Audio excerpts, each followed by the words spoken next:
Hey guys, welcome back, it's Ripe again. In today's video, an insane neighbor hated my solar panels and drew a gun on me when I refused to remove them. If you haven't already, please check out my podcast by searching for Ripe Stories on Spotify, Apple Podcasts, Google Podcasts, and all major podcast platforms. You will find exclusive content and early access to all new videos. The first one starts like this. I've been living in the same neighborhood for years now, ever since I graduated and saved up enough money to buy my own house. It's not in the city, but rather close to the woods, which allowed me to afford a whole house on my own. The folks around here are mainly families who have lived here for ages or bachelors like me, seeking solitude and a serene environment even if it meant not earning big bucks. Life in this peaceful neighborhood was pretty uneventful, but I loved it that way. About a year ago, a new neighbor moved into the house next to mine. The family that lived there before had decided to move to the city to be closer to their children. I remember how warmly they greeted everyone and how much I enjoyed spending some of my weekends eating dinner at their house. But the new guy who took their place was quite the opposite. He did not seem very approachable. In fact, he appeared rather aloof and unfriendly. I often caught him giving cold glances at the other neighbors, and he didn't seem interested in making any connections. More like doing everything to make sure no one would ever want to make any connection with them. Our neighborhood had only a few children,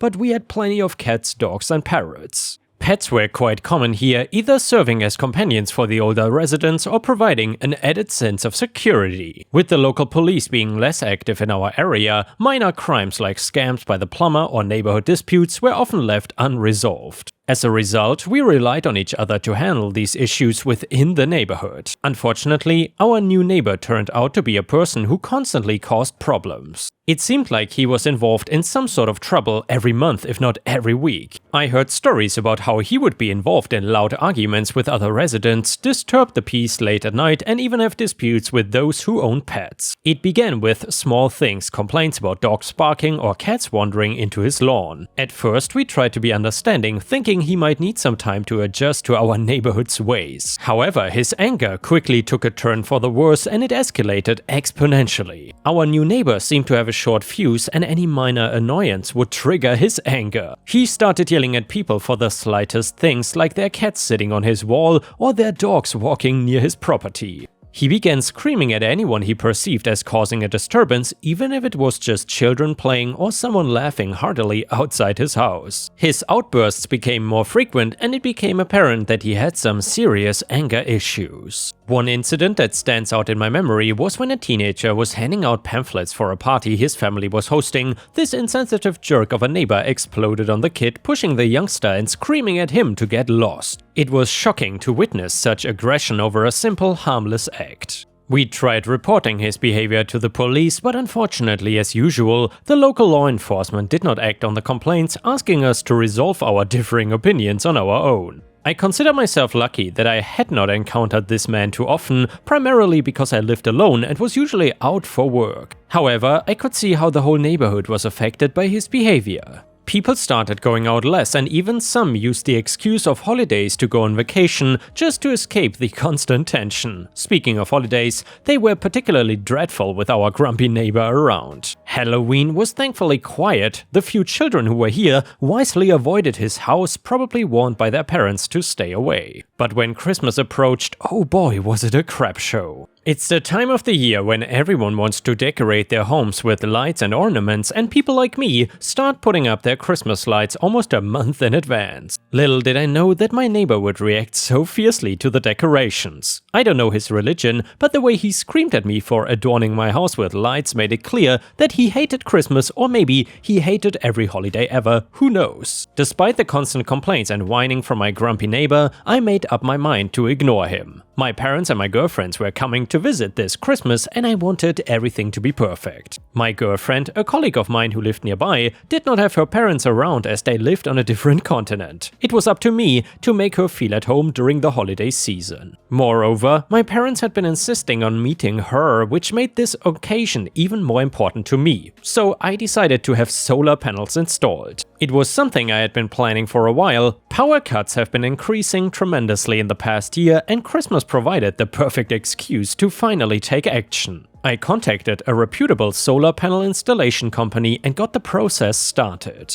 The professionals were quick to respond and explain to me the benefits of the system. The process was mostly smooth and efficient, and the panels were installed just in time for my parents' and girlfriend's arrival. Now, when I say mostly smooth, I mean that my dear neighbor, true to his nature, found fault with this as well. Throughout the installation process, he would occasionally show up and shout about how I was ruining the natural beauty of the neighborhood with my technology and devaluing the neighborhood. As if he did anything to contribute to the beauty or value of our surroundings. During the holiday season, things got a bit busier for him, so he didn't have as much time to scream at me. Christmas came and went, and to my relief, he was nowhere to be seen on that special day. However, my relief was short-lived. The next day, as I got out of my house to clean some of the decorations, my neighbor was stumbling out of a cab and into his house. But he stopped when he noticed me with my cardboard box full of decorations and started cursing me. I ignored him and went inside, but then I heard the scream of a woman and looked out the window to see my neighbor stumbling towards my house with a frickin' gun in his hand. I immediately locked my door and windows and even draped the curtains. I could hear him going on and on about how my ugly solar panels were making his head ache, how he was going to beat me up for not doing what he had asked, how I need to tear this all down if I wanted to live, etc, etc. Words of a drunk or maybe a maniac. As he ranted away, clearly hammered but with a dangerous weapon in his hand, I dialed for police. Knowing how sluggish their response could be, I emphasized that my neighbor was carrying a loaded gun and that he was highly intoxicated. Thankfully, my plea seemed to have worked and the urgency in my voice got their immediate attention. As I waited anxiously, I double-checked my doors and windows, trying to ensure that they were secure. My neighbor had started banging on my door, so I locked myself inside my bedroom with a shovel and a butcher's knife. But thankfully, before my neighbor could enter, I heard the sirens of the police, I heard shouting and commotion outside, followed by the loud command of the police officers instructing my neighbor to drop the weapon and surrender. However, my neighbor kept threatening me, as if he could not even hear the police behind him. Moments later, I heard the sound of a scuffle and then a loud thud. I came out only when the officer cleared the premises for me, my neighbor handcuffed in the police car. I was asked if I wanted to press charges and I agreed, after which my neighbor was eventually sentenced to jail. And there were rumors that he was sent to a psychiatric ward for evaluation as well. I don't know what was the possibility of him coming back, so I wrote on our neighbors' Facebook group to keep a weapon with them in case something happens. I also convinced many of them to install solar panels. No, it was not for their protection, I was just feeling petty and wanted revenge on this man who had been a nightmare for us all. It was nothing harmful really, so people easily agreed. A few weeks later, some people came to take my neighbor's stuff away and I thankfully never saw him again. But I'm also a little sad that he never saw the entire neighborhood covered in what he hated. And yeah, ripe stars, if you enjoyed this story, please don't forget to like the video and maybe even post a comment, because that would help me tremendously. Thank you so much. My parents, 65 and 53, paid off everyone's, my siblings and their partners, student loan debt as a Christmas gift this year. I'm very aware of how privileged I am to have parents that were able to do this for me. My parents were able to help their 3 children, male 30, male 27 and female 27, through college, so we collectively had little student loan debt compared to most. I think between the 3 of us they paid around 80k and 2 of us have higher level degrees. My boyfriend is going through paramedic/rookie school and they are paying for the half the city he works in is not paying. He is incredibly grateful and actually cried when he read the Christmas card. However, my oldest brother's fiancée was actively rude and incredibly ungrateful about her gift. Keep in mind, her student loan debt and credit card debt was so high, it became a source of contention between my brother and her, because once they get married, he will take on her debt. My parents have been aware and worried because right now, my brother is in good financial standing. So they gave both my brother and his fiancée the gift of not only paying off her student loan debt, she has a master's in education and 120k in student loan debt, but also her credit card debt as a Christmas/early wedding gift. In total, probably about 250k. Not to compare dollars, but my student loan debt was 25k and I was thrilled to not have to worry about that anymore. My brother's fiancée couldn't even pretend to be grateful. She kind of gave a fake smile and then went off to the guest bedroom to literally cry about it. Not happy tears, but tears of disappointment. She made a massive scene and acted super bad and told my brother my parents were acting selfishly because they were worried about him and not what would make her happy, which apparently was a particular $3,000 handbag. She claimed she was not worried about her student loan debt because it will probably be forgiven anyways. I doubt that, and that my brother makes enough to pay off her credit card debt himself. He makes 80k by the way, she makes like 65k, not enough to comfortably get rid of over $100,000 worth of credit card debt that is growing rapidly. My parents were upset but kept quiet, but I had enough and loudly proclaimed while she was in the next room that she was an ungrateful little witch. Everyone got angry at me, my brother and his fiancée left, and my parents said I didn't need to escalate the situation, but I cannot handle any more holidays with someone so entitled. So Reddit, am I the a-hole here?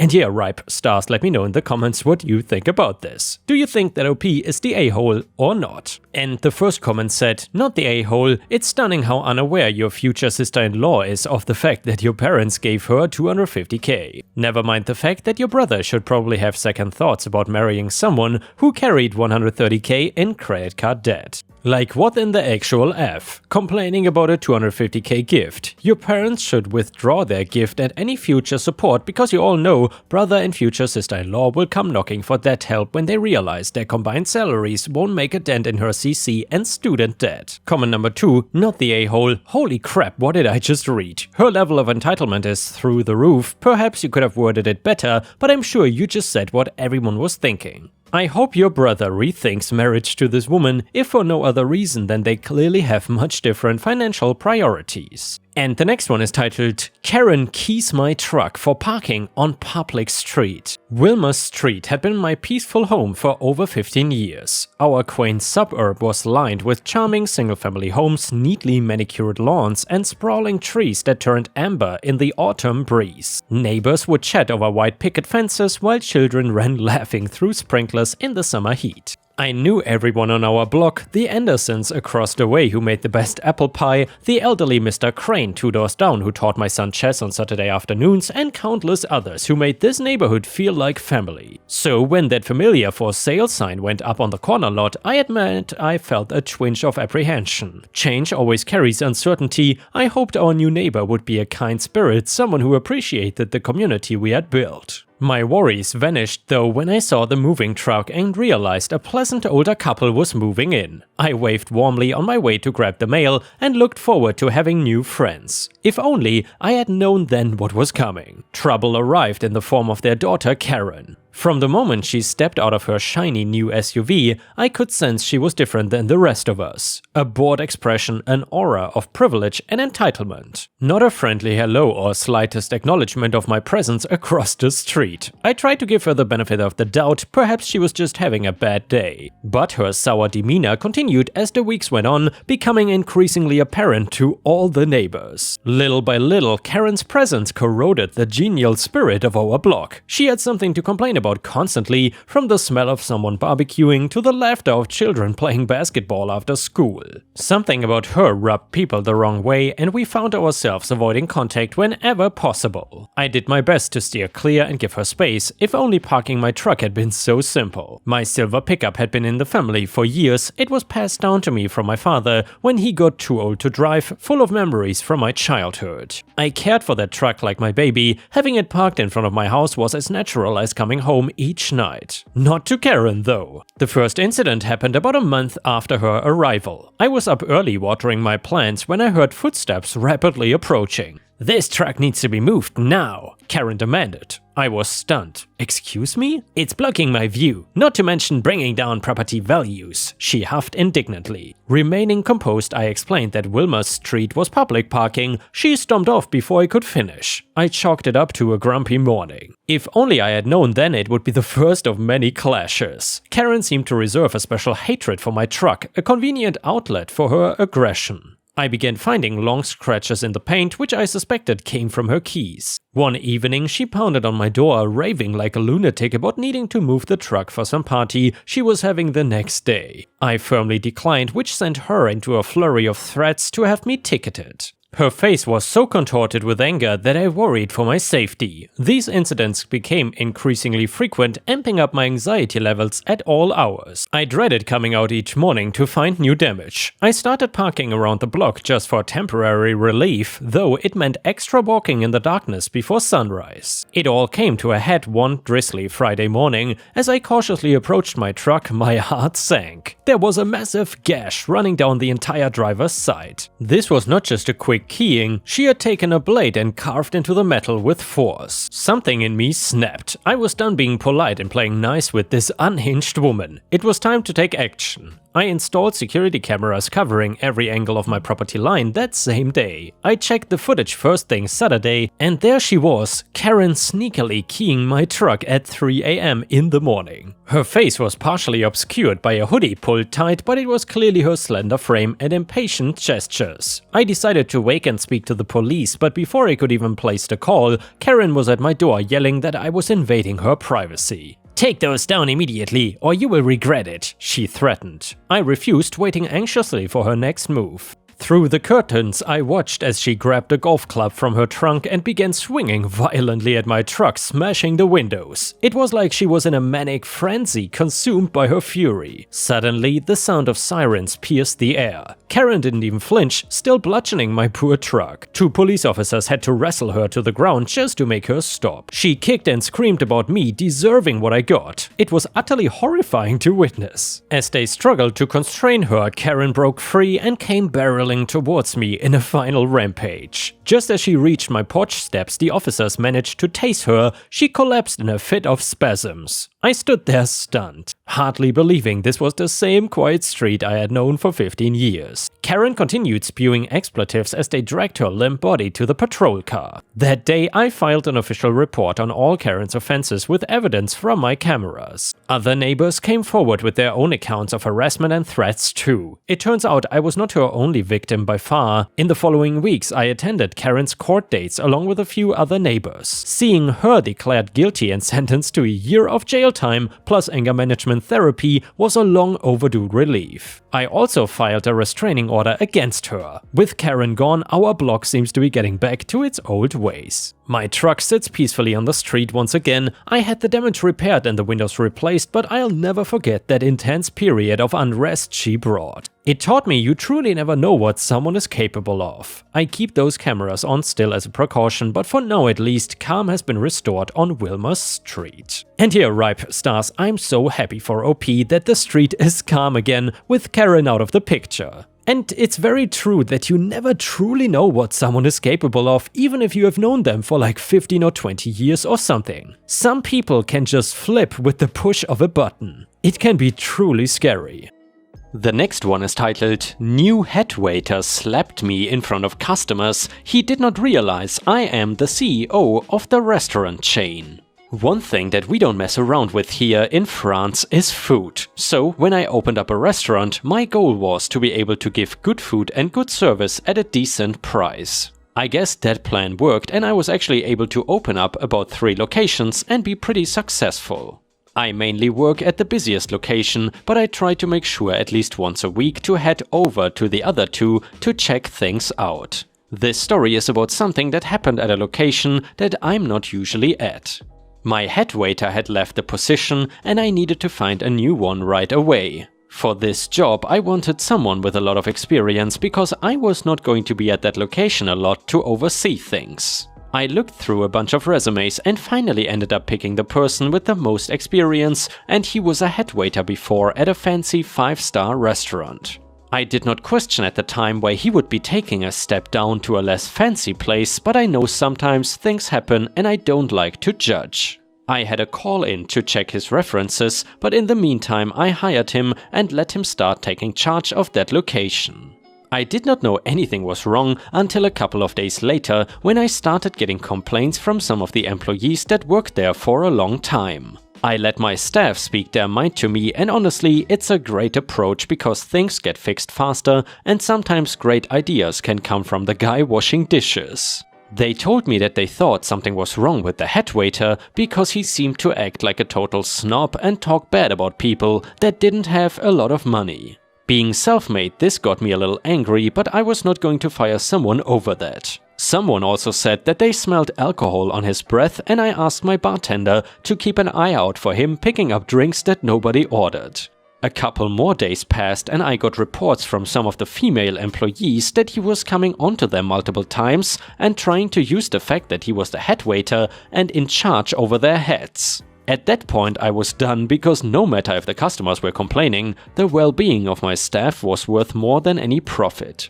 The next day a charity event was taking place at the restaurant and I decided I was going to join them there and watch this head waiter for myself so I could have something concrete to fire him over. None of the staff was to tell him who I was, and since he only heard me over the phone, I just looked like another person dressed for the charity event. We sat down without problem, and while everyone else mingled, I was watching the head waiter out of the corner of my eye. The first thing I saw was him putting in a drink order for the table, and when it came out he took a glass of wine for himself and drank it where he thought nobody could see him. I ordered my steak, and when it came out I noticed that it was basically raw. No chef is perfect and the ones I hire are no exceptions, so I call over the head waiter and tell him that I needed to be cooked medium rare like I ordered. It came back and the plate was hot and the steam was coming out of it. I knew right away the signs of something just being stuck into the microwave, and it was not something my chefs did. I cut into the middle and it was still raw, because it was not actually cooked, just heated with the appearance of being cooked. I was done watching. Me? You just stuck this in the microwave. Head waiter: excuse me? How dare you accuse me of something like this? We only have the finest cooks here and would not cater to poor people that use microwaves. Me? Look, you can say anything you want, but when a plate comes out of a kitchen steaming like this, it means that it was stuck in the microwave, especially if the inside is still raw. Head waiter: do you work for the microwave company or something? Talking about it like you invented the thing. I know that a certain class of people are not used to eating fine food like this, but I should report you for slander at these claims. Me? You need to stop now. I can smell the alcohol on your breath, and if you say one more thing, it's just going to be worse for you. Then he picks up my glass of water and proceeds to spill it all over me and slap me across the face. The whole room is dead quiet, looking to see what I'm going to do. He is smirking like nothing can happen, because he is in charge right now. Me? Not only are you fired from my restaurant, but I'm going to make sure the police will arrest you for assault. Head waiter: you have no right to fire me, you're just a nobody. Me? Actually I am, my name, and you can be sure as hell I'm going to make sure you are never hired at another restaurant in the entire country. My bartender was already calling the police, and before they arrived he was able to leave and try to get away. It did not matter though, because I had the video evidence and his personal information, so they would be able to take care of that. As for me, I had to take care of my restaurant, which started with an apology to everyone that was there and for my staff for the way they had been treated from this man. It turns out the chef was using the microwave because the guy told him I wanted it, and if he didn't, he was going to be fired. The rest of the event went fantastic, and once it was over, I was able to continue finding out more about this man. I finally got in touch with his previous job that said he was fired for getting drunk and attempting to get inappropriate with some of the female staff. I made sure to spread the word as far as I could about this man and why nobody should hire him. If I get any calls in the future for a reference, I have no issues telling them exactly what he did to me and why they should hire anybody else. As for his punishment, it was pretty satisfying. He got in trouble not only for the assault, but for stealing the alcohol he had been drinking on the job. He had to do community service in a poor neighborhood's food kitchen, where he would have to serve the people that he constantly belittled. I learned my lesson of no matter how good somebody looks on paper, make sure to check their references even if I need a position filled quickly. As for that job, I did it myself for a couple of weeks until I found a much better replacement. And obviously guys, the only thing I did not like about this story was the disrespect OP had in regards to the hardworking Chef Mike. Because guys, as you know, when the lights are on in the restaurant, Chef Mike is always there. He is a hardworking employee. And if you don't know, Chef Mike is the microwave. And with this, we have reached the end of the video. However, if you cannot get enough of my content, please check out my endless playlist, where you can find thousands of hours of content. In addition, please don't forget to subscribe to my channel to not miss any of my daily uploads. Thank you so much in advance, and I hope to see you again tomorrow.